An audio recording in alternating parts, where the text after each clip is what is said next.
Urbasen, c'est une jeune entreprise créée en 2015 dont le métier est de déployer des capteurs dans les espaces de nature en ville, dans les espaces publics,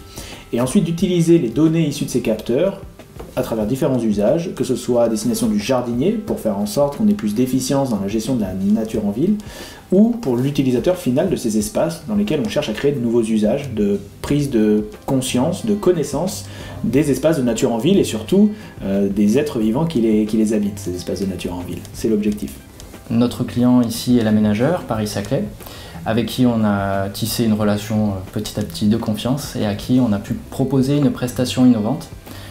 qui est toujours appuyée sur des capteurs déployés dans l'environnement, mais qui ont une autre finalité que celle de l'économie d'eau, qui est davantage celle du porter à connaissance de la biodiversité et des animaux qui habitent les espaces naturels qui nous entourent. Donc la première étape était l'acquisition de contenus médias, photos et vidéos dans les espaces naturels, donc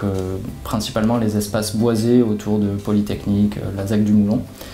à la recherche d'animaux qui se déplacent plutôt la nuit, donc qui sont très difficiles à observer, comme par exemple des renards, des lapins, des hérissons. L'objectif était d'acquérir ces médias pour les rediffuser ensuite aux usagers des espaces de nature. Et donc on a choisi une portion de trajet régulièrement empruntée par une partie des habitants du plateau qui se situe entre la gare RER et le haut du plateau avec l'école Polytechnique. Sur ce trajet, nous avons disposé des balises qui sont accessibles depuis une application smartphone et qui permettent de récupérer, en passant à côté de la balise, les médias que nous avons récemment acquis dans les bois alentours. Ces contenus sont renouvelés chaque jour et pour chacune des balises, ce qui permet d'avoir une expérience renouvelée à chaque passage. Je vous invite tous, acteurs du plateau de Saclay, à venir découvrir le parcours biodiversité que nous avons mis en place sur le plateau.